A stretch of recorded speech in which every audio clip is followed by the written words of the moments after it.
Hello. आज का हमारा टॉपिक है मोटर न्यूरॉन डिजीज़। इसके प्रीवियस लेक्चर में हमने पोलियोमाइलाइटिस के बारे में बात किया था। ओके, उसका डिटेल में हमने पूरा डेफिनेशन सब कुछ देखा था। अब प्रीवियस लेक्चर जाके पोलियोमाइलाइटिस देख सकते हो। अभी हम MND के बारे में देखेंगे, मोटर न्यूरॉन डिजीज़। फर्स्ट इसका इंट्रोडक्शन देखते हैं।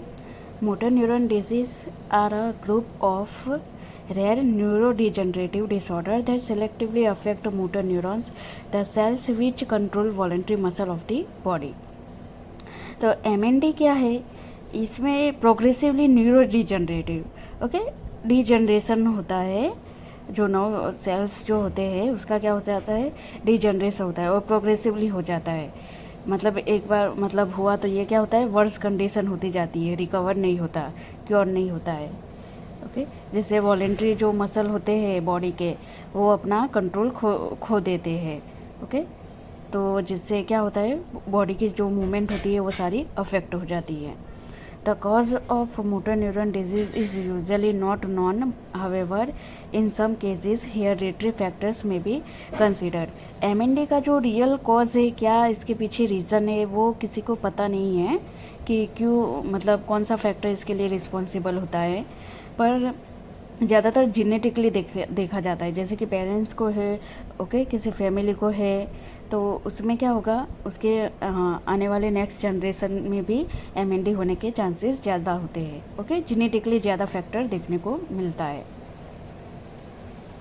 The motor neuron disease manifests in different form like amyotrophic lateral sclerosis, progressive muscular atrophy, progressive bulbar palsy, primary lateral sclerosis. ये क्या है, ये चारों फॉर्म में MND देखने को मिलता है।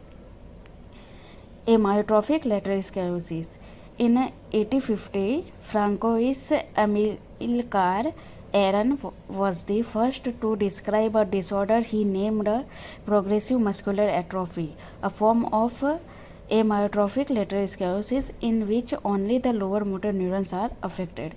ये जो साइंटिस्ट थे, इन्होंने मतलब क्या, इसकी फर्स्ट इन्होंने इसकी खोज की थी कि ये प्रोग्रेसिव मस्कुलर एट्रोफी जो मसल का है, वो प्रोग्रेसिवली क्या होता है, मसल सारे एट्रोफी हो जाता है। ओके, वास्टिंग हो जाता है मसल का, और एलिमेंट टाइप का अफेक्शन इसमें देखने को मिलता है, ऐसा उन्होंने खोज किया था। Begins at around 40-50 years of age, और ये कितने 40 से 50 उम्र हो जाती है तब ये शुरू होता है, इसकी शुरुआत होती है। मैन आर मोर अफेक्टेड, जो पुरुष है वो ज़्यादा अफेक्ट होते हैं। ओके, मैन में ज़्यादा देखने को मिलता है compare to female. ALS exhibit mixed presentation of upper motor neuron and lower motor neuron symptoms. ALS जो है इसमें मिक्स्ड प्रेजेंटेशन देखने को मिलता है। ओके, मिक्स सिम्टम्स देखने को मिलते हैं। UMN and lower motor neuron LMN दोनों का क्या होता है, मिक्स कॉम्बिनेशन में सिम्टम्स देखने को मिलते हैं। It mostly begin as asymmetrical and unilateral involvement. The person experience difficulty in precision activities of hand। ये क्या होता है, असिमेट्रिकली होता है। शुरुआत कैसे होगी MND की, असिमेट्रिकल होगा, दोनों साइड सेम नहीं होगा, ठीक है। और यूनिलेटरल, पहले तो एक साइड ही इन्वॉल्व होता है। और पर्सन को क्या होता है, जो हैंड की एक्टिविटी है, प्रिसीजन एक्टिविटी, जो छोटे भी हैंड के जो मोटर एक्टिविटी है वो पहले अफेक्ट होगी। ओके, फिंगर्स से कुछ, जैसे कि वो ग्लास नहीं पकड़ पाएंगे, कोई शर्ट का बटन खोलना है तो उसमें उनको प्रॉब्लम होगी। तो हैंड की जो प्रिसीजन छोटी एक्टिविटी है उसमें पहले डिफ़िकल्टी देखने को मिलेगा। There is weakness, wasting and cramping of the small muscles of the hand. Okay, तो जो हैंड के स्मॉल मसल्स है वो सारे क्या हो जाएंगे, वास्टिंग हो जाएगा। ओके, थिनार है, हाइपोथिनार एमिनेंस वाले जो मसल्स है, ओके, इंट्रोसियाई है, वो सब में क्या होगा, वास्टिंग होगा। और फिर वास्टिंग होने से क्या होगा, वीकनेस डेवलप होगी और क्रैम्पिंग। अब वो हैंड से क्या प्रॉपर वर्क नहीं कर पाएंगे, क्रैम्प आने लगेंगे हैंड में। As the disease progresses the forearm, upper arm and shoulder musculatures are also involve. तो इसमें क्या होगा, डिजीज मतलब पहले हैंड से शुरुआत हुआ और फिर वो प्रॉक्सिमली इन्वॉल्व होगा। जैसे कि हैंड हुआ, फिर फोर आर्म हुआ, फिर एल्बो हुआ, फिर शोल्डर हुआ, इस तरह डिस्टल टू प्रॉक्सिमली इसका पाथवे देखने को मिलता है। As the disease progresses the forearm, upper arm and shoulder musculatures are also involve. ठीक है, तो ये सारे डिजीज में ये सब इन्वॉल्व होंगे, ऊपर की ओर आएगा। In the later stages the disease becomes symmetrical and there is bilateral involvement. और पहले क्या था, असिमेट्रिकल था और यूनिलेटरल इन्वॉल्वमेंट था। फिर जैसे ही डिजीज लेटर स्टेज में प्रोग्रेस होगी तो क्या करेगा, दोनों साइड सिमेट्रिकल सेम इन्वॉल्वमेंट होगा और दोनों ओर बायलेटरली इन्वॉल्व करेगा। ठीक है, दोनों ओर और बायलेटरल देखने को मिलेगा। The lower extremity shows signs of spasticity with brisk reflexes and positive Babinski sign। तो लोअर एक्सट्रीमिटी जो लेग है उसमें क्या देखने को मिलेगा, स्पास्टिसिटी देखने को मिलेगा और रिफ्लेक्स क्या हो जाएंगे, ब्रिस्क हो जाएंगे, एग्जैक्रेट हो जाएंगे और बाबिन्स्की सा यूएमएन टाइप का मतलब देखने को मिलेगा। ठीक है, wasting is primarily of the interossei and lumbricals as compare to long flexors giving rise to a skeletal hand appearance. तो इसमें क्या होगा, जो इंट्रोसियाई लम्ब्राइकल्स है वो सब लॉन्ग फ्लेक्सर्स मसल है जो हैंड के, वो क्या हो जाएंगे, वास्टिंग हो जाएगा। ओके, एट्रोफी हो जाएगा, उसमें वो मसल बल्क है वो नहीं दिखाई देगा, जिसकी वजह से क्या होगा, स्केलेटन जो ऐसा लगेगा कि हाथ की हड्डियाँ भी दिख रही है क्योंकि सीवियर वास्टिंग हो गया है मसल्स का। The sphincter functions and abdominal reflexes remain spare in most cases. तो इस जो बॉय ब्लैडर का जो मतलब जो रहता है कंट्रोल, वो क्या ज़्यादातर केसेस में अफेक्ट नहीं होता है, मतलब थोड़ा वो रह जाता है। Okay, progressive muscular atrophy. Progressive muscular atrophy में देखो, loss of motor neurons of the spinal cord and brain stem. इसमें क्या होगा, मोटर न्यूरॉन्स जो है स्पाइनल कॉर्ड के और ब्रेन स्टेम के, वो क्या हो जाएंगे, लॉस हो जाएंगे। ओके, उनका डिजनरेशन हो जाता है उन न्यूरॉन्स का। तो उसकी वजह से क्या होगा, male population are involve more at ratio of 4:1।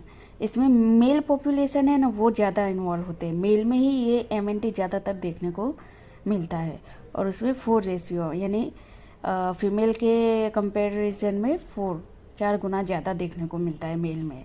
There is strictly lower motor neuron type of presentation beginning in the hands.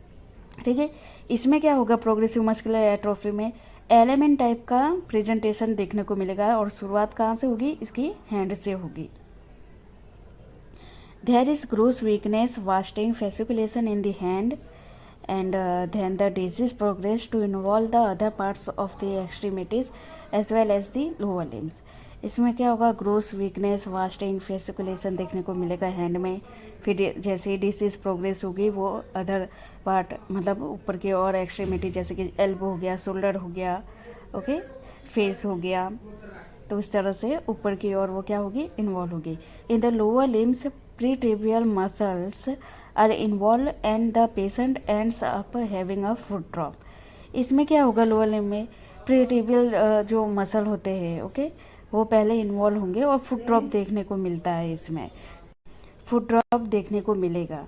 ठीक है, क्योंकि वो जो आगे जो टिबियल मसल है, ओके, टिबियल इस एंटीरियर, वो क्या करता है, डॉर्सिफ्लेक्शन में हेल्प करता है। अगर वही पैरालिस हो जाएगा तो क्या होगा, फुट ड्रॉप होगा। ओके, डॉर्सिफ्लेक्शन नहीं होगा, प्लांटर फ्लेक्शन में ही फुट रहेगा, जिसे क्या कहते हैं, फुट ड्रॉप कहते हैं।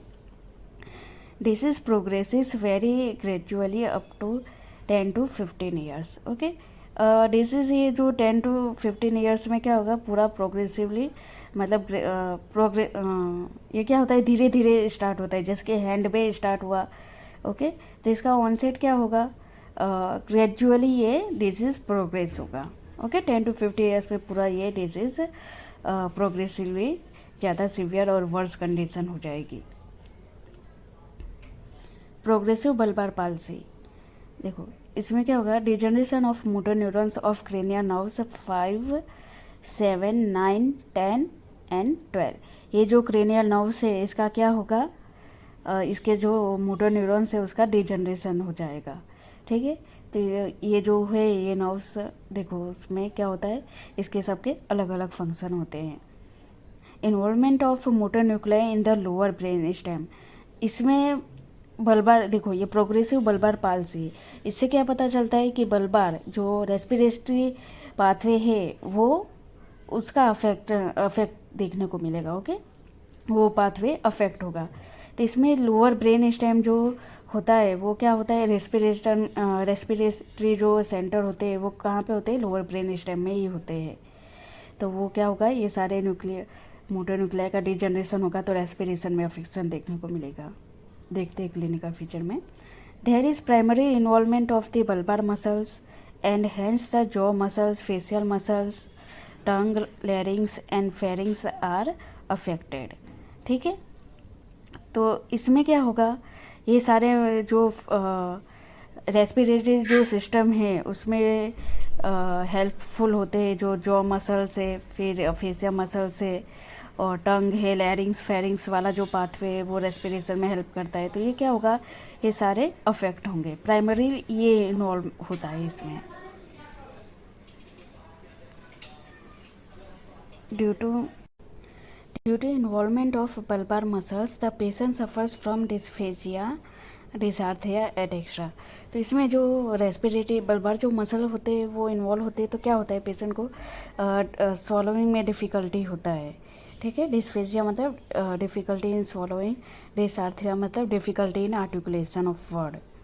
Okay, as the muscles of mastication and deglutition are affected, the food particles get stuck to one corner of the mouth। तो इसमें क्या होगा, मसल ऑफ मास्टिकेशन और डिग्लूटिशन मतलब उसका होता है swallowing। ओके, तो ये जो मसल है मास्टिकेशन और ये डिग्लूटिशन वो अफेक्ट होंगे तो क्या होगा, फूड जो अपने खाना खाते हैं उसका जो फूड के जो सम पार्टिकल्स होते हैं वो क्या होते हैं, वन कॉर्नर में स्टक हो जाते हैं। ओके, फंस जाते हैं क्योंकि वो प्रॉपर मास्टिकेशन यानी उसे चबा नहीं पाता है और स्वॉलिंग नहीं कर पाता है। उसकी वजह से क्या होंगे, जो फूड का कुछ पार्टिकल्स है वो one corner of the mouth में वहाँ पे स्टक हो जाते हैं। Fibrillation of tongue is very common. Fibrillation of tongue, इसमें जो टंग की मूवमेंट होती है ना वो कंट्रोल में नहीं होती। ओके, इनवॉलंटरी मूवमेंट हो जाती है टंग की, वो ज़्यादा कॉमन देखने को मिलता है। Weakness of the pharyngeal muscles causes improper pushing of food particles into oesophagus giving rise to choking. इसमें फेरेंजियल मसल का जो वीकनेस होगा तो इससे क्या होगा, जो पुश करना है, जो निगलना है फूड पार्टिकल्स को माउथ से, वो नीचे की और मतलब इसोफेगस की तरफ नहीं जा पाता क्योंकि फेरेंजियल मसल जो है वो क्या हो गए, वीक हो गए, तो फूड पार्टिकल्स को पुश ही नहीं कर पाएंगे और जिससे क्या होगा, चॉक, वो जो मतलब नहीं जा पाता और वो चॉकिंग मतलब फंस जाता है वहाँ पे रेस्पिरेटरी पाथवे में, वो फंस जाता है जिससे क्या होता है, ब्रीदिंग स्टॉप हो जाती है, जिससे क्या कहते हैं, चॉकिंग कहते हैं। ओके, सडन जो ब्रीदिंग स्टॉप हो जाती है उसे चॉकिंग कहते हैं। वो फूड पार्टिकल्स जो अटक गया है इसोफेगस में उसकी वजह से ये देखने को मिलता है। In later stage human type of involvement and bulldog appearance. Later stage में क्या होता है, पहले डिजीज होती है एलिमेंट टाइप की होती है और जैसे ही प्रोग्रेसिव होता है ओके वर्स होती जाती है, ह्यूमन टाइप के सिम्टम्स देखने को मिलते हैं। और इसमें क्या बुलडॉग अपीयरेंस देखने को मिलता है। बुलडॉग अपीयरेंस मतलब जो जॉ जर्क चेक करते हैं उसमें क्या होता है, एग्जैगरेटेड देखने को मिलेगा जॉ जर्क, स्ट्रॉन्ग ब्लिंकिंग होगा आई का और वाइड ओपनिंग हो जाता है माउथ का। तो ये अपीयरेंस कैसा होता है, बुलडॉग जैसा दिखता है। ओके, जो स्ट्रॉन्ग ब्लिंकिंग होता है आई का और वाइड ओपनिंग हो जाता है माउथ का, उसे बुलडॉग अपीयरेंस कहते हैं। Death in this condition is mainly due to respiratory failure. Respiratory failure हो जाने की वजह से मेनली डेथ हो जाती है। ओके, सीवियर मसल वास्टिंग हो जाएंगे रेस्पिरेटरी के। ओके, तो जिसकी वजह से क्या होगा, रेस्पिरेशन सीवियर अफेक्ट होता है। ओके, एक टाइम पे तो रेस्पिरेशन नहीं कर पाता है पेशेंट और रेस्पिरेटरी फेलर देखने को मिलता है। And the whole disease progress within a span of 2 years। और पूरी जो ये डिजीज़ है वो एक्सपांड होने में कितना, 2 years जितना 2 साल का टाइम लग जाता है। Primary lateral sclerosis, degeneration of only corticospinal tract है, सिर्फ इसका ही डिजनरेशन होगा। There is only UMN type of presentation, इस वाले में ह्यूमन टाइप का ही प्रेजेंटेशन देखने को मिलेगा। प्राइमरी लेटर स्क्लेरोसिस में ह्यूमन टाइप का ही प्रेजेंटेशन देखने को मिलेगा। Clinical feature, it give rise to upper motor neuron types of presentation in the extremity and face. Okay, जो हैंड है एक्सट्रीमिटी उसमें और फेस में कैसा देखने को ह्यूमन टाइप का फीचर देखने को मिलेगा। The disorder usually begin in the legs but it में स्टार्ट इन द टंग और द हैंड्स। देखो ये डिजीज़ जो मतलब बिगिन होगी वो कहाँ से शुरुआत होगी डिजीज़ की, लेग से, पर उससे पहले ये क्या जो टंग होता है, जीभ और हैंड है, उसको पहले अफेक्ट करेगा।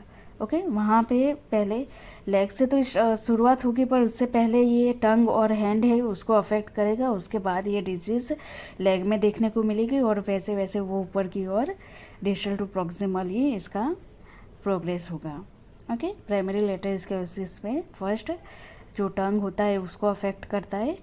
ओके, टंग में मतलब सिम्टम्स देखने को मिलेंगे, उसके बाद पता चलेगा कि हाँ ये डिजीज़ धीरे धीरे धीरे धीरे प्रोग्रेस हो रही है। Difficulty with balance, weakness and stiffness in the legs and clumsiness. Okay, फिर क्या होगा, बैलेंस में भी डिफ़िकल्टी होने लगेगा क्योंकि जो लेग के मसल है वो सीवियर स्टिफ हो जाएंगे, वास्टिंग हो जाएगा, जिससे क्या होगा पेशेंट जो होगा वो प्रॉपर अपना बैलेंस मेंटेन नहीं कर पाएगा। Other common symptoms are spasticity. ठीक है, ह्यूमन टाइप का इसमें सिर्फ ह्यूमन टाइप का ही सिम्टम्स देखने को मिलता है, इसलिए क्या होगा सिवियर स्पास्टिसिटी देखने को मिलेगा। Speech and swallowing problems due to involvement of the facial muscles. Face के जो मसल्स इन्वॉल्व होगा तो उसमें स्पीच और जो स्वॉलोइंग है उसमें डिफ़िकल्टी होगी। हाइपर एक्सैगरेटेड रिफ्लेक्स होंगे, वो एक्सैगरेटेड हो जाएंगे। बाविंस की साइन प्रेजेंट होगा क्योंकि ह्यूमन टाइप का लीजन है। ओके, इसकी वजह से ये देखने को मिलता है। डायग्नोसिस देखते हैं। There is no sensory loss. देखो MND को मोटर न्यूरॉन डिजीज है, एक तो हमने सारे ऊपर सिम्टम्स देखे, उससे भी पता चलेगा कि ये MND है। उसमें सेंसरी लॉस नहीं देखने को मिलेगा। ओके, इसमें सिर्फ मोटर ही इन्वॉल्व होता है, मोटर न्यूरॉन सेल्स होते हैं उसका ही डिजनरेशन होता है, इसलिए ये सेंसरी जो है उसको अफेक्ट नहीं करेगा। ओके, सेंसेशन लॉस्ट नहीं होगा, ये इम्पोर्टेंट फीचर है। फिर दूसरा क्या, आप MRI और MRI करवा सकते हो। MRI से क्या पता चलेगा, स्पाइनल कॉर्ड या ब्रेन में जो न्यूरॉन सेल्स है उसका वो प्रॉपर है कि नहीं, उससे MRI करवाने से पता चलेगा। दूसरा है EMG, इलेक्ट्रोमायोग्राफी। इलेक्ट्रोमायोग्राफी इसलिए करवाते हैं क्योंकि जो मसल्स है वो प्रॉपर मतलब उसमें कितनी स्ट्रेंथ है वो चेक करने के लिए क्या करवाते हैं, EMG करवाया जाता है। ओके, इसका ट्रीटमेंट देखते हैं। Motor neuron disease doesn't have a cure. Okay, ये कभी भी मतलब ठीक नहीं होता है, ये प्रोग्रेसिवली वर्स होती जाती है कंडीशन। मसल जो है वो सारे वास्टिंग हो जाते हैं तो वो रिकवर नहीं होता है। ओके, पर हम जो लाइफ ऑफ क्वालिटी है उसको मेंटेन कर सकते हैं। Physical therapy aims to keep the patient as active as possible within the limits of pathology. जितना भी मतलब ये डिजीज़ प्रोग्रेस हो रहा है उसमें मतलब अपने लाइफ ऑफ क्वालिटी को कैसे हम मेंटेन करें, वो फिजियोथेरापी का मेन एम होता है। ओके, कि पेशेंट को लेस मतलब जितना पॉसिबल उतना एक्टिव हम रख सके पेशेंट को। जेंटल एक्टिव एक्सरसाइज, जो जेंटल मतलब जो एक्टिव एक्सरसाइज है सारी मतलब जॉइंट की, वो एक्सरसाइज उसको करवानी है। ओके, उसको सिखाना है कि आप ऐसे हैंड की मूवमेंट है वो चालू रखो, लेग है वो सारे उसके मसल्स के एक्सरसाइज करवाते रहना है। ओके, सेल्फ स्ट्रेचिंग टॉर, इसमें क्या देखा है हमने, ह्यूमन टाइप का लीजन मतलब स्पास्टिसिटी देखने को मिलता है। ओके, कॉन्ट्रैक्चर हो जाता है मसल्स का, तो क्या करेंगे, उसको सेल्फ स्ट्रेचिंग सिखाना है, जिससे वो क्या मतलब उसका बार बार स्पास्टिसिटी उसमें ह्यूमन मिक्स फीचर देखने को मिलता है। तो क्या करोगे, उसको सेल्फ स्ट्रेचिंग सारे मसल्स की सेल्फ स्ट्रेचिंग सिखानी है, अपर लिम लोअर लिम की। ओके, बैक की सेल्फ स्ट्रेचिंग सिखाओगे। Light weight orthosis may be given to certain patient to gain stability. Light weight orthosis देना है। ओके, क्योंकि ज़्यादा वेट वाला होगा तो वो मतलब पेशेंट है उसको कंफर्टेबल नहीं होगा, ओके, क्योंकि उसके मसल ऑलरेडी वीक है। इसलिए लाइट वेट ऑर्थोसिस देना है जिससे उसको स्टेबिलिटी मिले, ओके। एंकल फुट नी के एफ है, नी एंकल फुट ऑर्थोसिस है, या हिप नी एंकल फुट ऑर्थोसिस है, ओके। स्पाइन के लिए एस ऑर्थोसिस है, ओके। तो वो सब आप यूज़ कर सकते हो। लंबोसेक्रल बेल्ट है उसका भी यूज़ कर सकते हो, जिससे कि आप पेशेंट को एक स्टेबिलिटी मिले और वो अपना प्रॉपर उसका पोजीशन मेंटेन रहे। देखो, मोबिलिटी, जितना हो सके उतनी मोबिलिटी वाली एक्सरसाइज पेशेंट को कराते रहना है, okay. Including walking ability with or without an aid and wheelchair mobility. जैसे कि पेशेंट के सारे मसल पैरालिसिस हो गए हैं, ओके, सारे मसल वास्टिंग हो गए, तो एंड वाला जो स्टेज है उसमें आप क्या व्हील चेयर से वो कैसे मतलब अपना खुद का काम कर सके वो आप उसको सिखा सकते हो। व्हील चेयर से ट्रांसफ़र बेड पे और व्हील चेयर थ्रू बाहर कैसे जाते हैं वो सब आप उसको एक्टिविटी सिखा सकते हो। दूसरा क्या है, अगर मसल उतने सीवियर वास्टिंग नहीं, अर्ली स्टेज है, तो उसमें क्या करोगे आप, उसको जितना हो सके उतना वॉकिंग वो खुद से कर पाए, ओके। सपोर्ट के लिए आप उसको स्टिक दे सकते हो, ओके। वो सब देने से क्या होगा, पेशेंट खुद से उसका सपोर्ट लेके भी वो वॉक कर पाएगा। जितनी मोबिलिटी रहेगी उतना उसका सर्कुलेशन अच्छा रहेगा। Transfer such moving in bed and getting on off chairs और द टॉयलेट, ट्रांसफ़र का एक्टिविटी ये सिखानी है उसको, ठीक है। Functional capacity such as the ability to complete household task, उसकी जो कैपेसिटी है, ओके, वो कितना मतलब खुद उनकी जितनी कैपेसिटी है उसके हिसाब से उनको टास्क देना है, ओके, उनको सिखाना है। क्लियर एयरवेज, हमने देखा इसमें रेस्पिरेशन अफेक्ट हो रहा है, इसलिए उनको ब्रीदिंग एक्सरसाइज सिखवानी है, ओके, जिससे वो अपना एयरवे है वो क्लियर कर सके।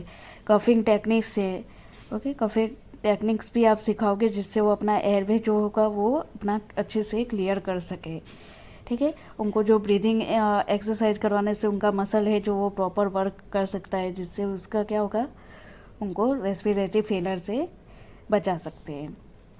Joint range of motion, joint की जो भी एक्टिव रेंज ऑफ मोशन है एक्टिव कर सके तो पेशेंट को एक्टिव ही कराना है, अगर नहीं कर पाते तो आप उसको पेसिवली करवा सकते हो। जॉइंट रेंज ऑफ मोशन से क्या होगा, prevent stiffness, pain and loss of function, ठीक है। जो स्टिफनेस स्पास्टिसिटी डेवलप हो रही है उसको क्या कर सकते हैं, प्रिवेंट कर सकते हैं। Posture to maintain comfort and joint health, posture जो है वो मतलब उसका मेंटेन करने के लिए हमने ऑर्थोसिस भी यूज़ किया है, जिससे क्या होगा, पेशेंट का एक प्रॉपर पोस्चर मेंटेन रहेगा, जिससे स्टेबिलिटी मिलेगी और वो जॉइंट है वो जो स्पास्टिसिटी में नहीं जाएंगे, ओके, कॉन्ट्रैक्चर में नहीं जाएगा, और जिससे क्या होगा वो खुद से अपना वर्क कर पाएंगे, ओके, बैलेंस मेंटेन कर सकेंगे। Safety and balance to reduce fall risk, okay, balance जो उनका बैलेंस की ट्रेनिंग देनी है wide of base of support के साथ, जिससे क्या होगा वो जो फॉल के रिस्क है उसे हम रिड्यूस कर सकते हैं। Quality of life by assisting with pain management and prescribing assistive technologies, okay. For example देखो, ये बाद में देखते हैं, इसकी जो क्वालिटी ऑफ लाइफ है ना वो मेंटेन करना है, ओके, यही अपने इम्प्रूव कर सकते हैं कि क्योंकि डिजीज़ है ये प्रोग्रेसिवली क्या होती जाती है, मसल सारे वास्टिंग होते जाते हैं, तो पेशेंट खुद की क्वालिटी ऑफ लाइफ को बेटर बनाए उसका हमें ट्राई करना है, ठीक है। पेशेंट को पेन हो रहा है तो आप उसको पेन मैनेजमेंट के लिए टेंस दे सकते हो, ठीक है, मोडालिटी से टेंस, वो सब थोड़े उसके जो मसल है वो स्पास्टिसिटी में जा रहे हैं या कॉन्ट्रैक्ट हो रहा है उसके लिए आप सेल्फ स्ट्रेचिंग सिखा सकते हो। जॉइंट की जो मोबिलिटी है उससे पे क्या होगा, उसकी स्टिफनेस डेवलप नहीं होगी, जिससे उसका क्या होगा, पेन रिड्यूस होगा, तो ये सब आप कर सकते हो। फटीग मैनेजमेंट, पेशेंट मतलब ज़्यादा उसके मसल वास्टिंग हो गए हैं तो क्या होगा, पेशेंट जल्दी फटीग हो जाएगा, उतना ज़्यादा एक्टिविटी करेगा थोड़ा भी तो उसमें क्या हो जाता है, पेशेंट फटीग हो जाता है। तो इसमें क्या होगा, पोजीशन फटीग हो जाएगा। तो इसके लिए क्या कर सकते हैं, जितना हो सके उसको फटीग मैनेजमेंट मतलब रेस्ट देने के साथ साथ उसको एक्टिविटी इंक्रीज करते रहना है। ठीक है, फटीग ना हो जाए उसका भी ध्यान रखना है। ओके, रेस्पिरेटरी मसल है वो सब उसको क्या करना है, स्ट्रेंथन करना है, जिससे उसका जो एनर्जी लेवल है वो इंक्रीज़ हो। स्ट्रेंथन दी वीकन मसल्स, जो मसल वीक हो गए उसकी स्ट्रेंथनिंग एक्सरसाइज करवानी है, जिससे क्या होगा, उसका जो वास्टिंग तो एक टाइम पे होने वाला है मसल, पर उससे पहले हम उसकी स्ट्रेंथनिंग करवाएंगे, जिससे क्या होगा, वो थोड़ा बहुत अपने खुद की एक्टिविटी कर पाए। ओके ओके, तो ये था M&A। इसका आप मैनेजमेंट और भी डिटेल में लिख सकते हो, एक एक पॉइंट को डिटेल में, कैसे स्ट्रेंथ ट्रेनिंग देना है, कैसे बैलेंस देना है, बैलेंस ट्रेनिंग देना है, कैसे पोस्चर मेंटेन करना है। ओके, कैसे सेल्फ स्ट्रेचिंग, हर एक जॉइंट की सेल्फ स्ट्रेचिंग आप सिखा सकते हो, डायग्राम ड्रॉ कर सकते हो, बैलेंस का, पोस्चर मेंटेन रखने का डायग्राम, ऑर्थोसिस डायग्राम, वो सब ड्रॉ करके आप पूरा मैनेजमेंट अच्छे से लिख सकते हो। ओके, और कोई डाउट है तो आप कमेंट करके पूछ सकते हो। ओके, प्लीज़ वीडियो को लाइक, सब्सक्राइब एंड शेयर कीजिएगा। Okay, thank you.